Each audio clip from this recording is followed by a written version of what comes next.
Today we're going to talk about the fundamental counting principle. What this does is help us to find or count large numbers without having to write something out.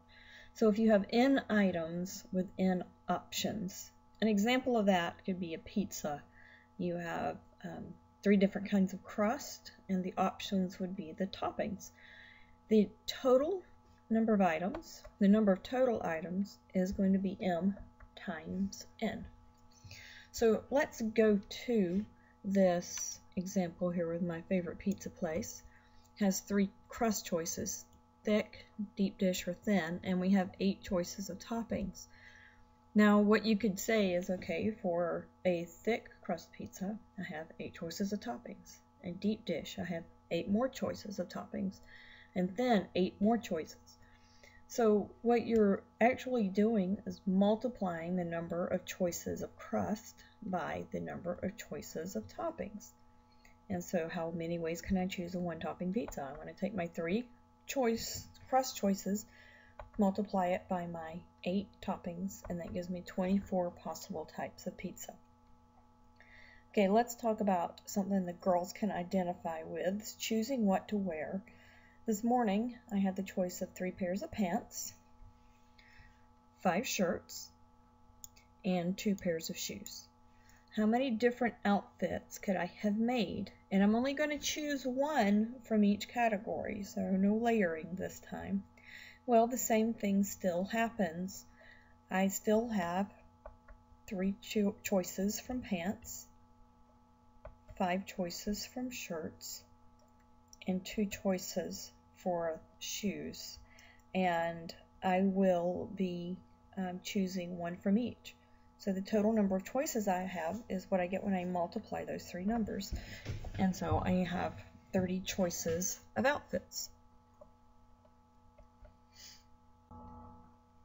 Now, if your options are mutually exclusive, let's talk about what mutually exclusive means. It means one does not depend on the other. You would not have a sandwich with peanut butter and some sort of meat. Those are mutually exclusive. So, meaning the choices cannot both be selected. So this is an OR option. So if you have an OR option, then you're going to add the number of possibilities for each case. With your pizza, you want crust and a topping. But for some other options, you can be choosy. So let's talk about dessert. For dessert, I could choose among 3 cheesecakes right here, or 4 flavors of ice cream. Now, we're not going to have a dessert buffet. We are going to choose 1 out of the 7. So how many ways can I choose my only dessert? Well, I have 3 choices of cheesecake and 4 flavors of ice cream for 7 total possible desserts. But I'm only going to pick 1. So how many ways can I choose it? 7. Okay. For example 4, how many odd numbers between 10 and 1,000 start and end with the same digit? Now let's talk about this. We're wanting to know how many odd numbers, but we have 2-digit numbers and 3-digit numbers. No 1-digit ones, because we want things that start with 10 and end with 1,000. And no 4-digit numbers, because we're not going to go greater than 1,000. So we would consider that to be mutually exclusive. So we're going to start with finding how many odd numbers are 2-digit integers. So let's think about what we're talking about. Odd numbers are numbers that are 1, 3, 5, 7, 9. So we have 5 options. So each blank here represents a digit. The one on the left represents the tens digit, and the one on the right represents the units digit. So let's start with the units digit. And how many options do we have that we can put in there? We have 5. Well, we're going to start with the tens digit, actually. We have 5 options. Now, once we pick a digit, so let's say we pick 5, if it has to end with the same one, how many options do you have then? You would only have one option for each tens digit. And so that's what we're talking about. So we're going to multiply those two numbers together, and we end up with 5 choices. And if you think about it, make a list, you have 11, 33, 55, 77, and 99. Those are odd numbers that end with the same digit. Now, but they're not only 2-digit integers. We're going to do 3-digit integers. And so we're going to have 3 blanks, one for each digit.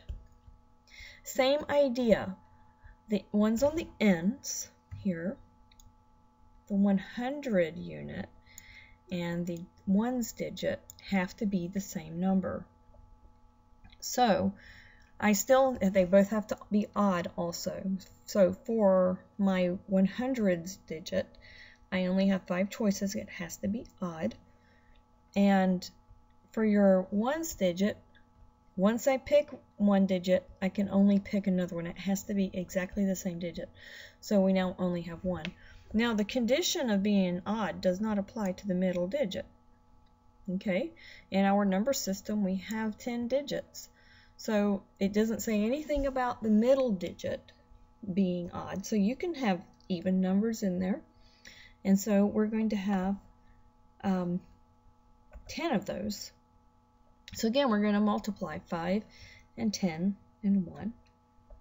And have 5 times 10 times 1 equals 50. And so the numbers that would fit into this category would be things like 101, 303, 121.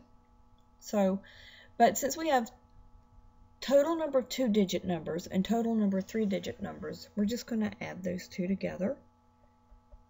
5 plus 50, and that will give us 55.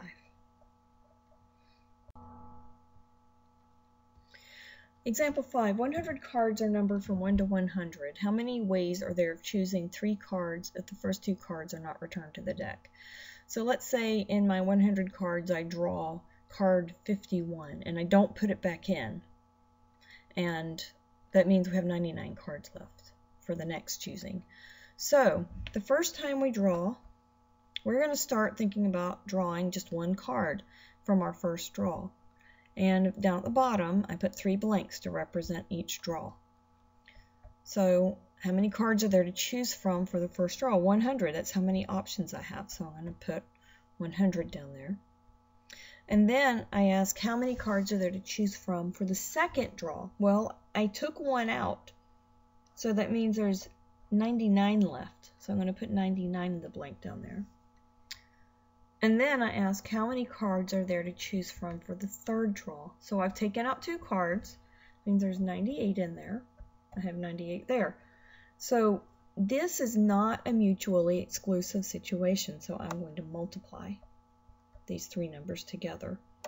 And this tells me how many different combinations I get of 3 cards being drawn from a deck of 100. And that gives me 970,200, and that's the end of the fundamental counting principle.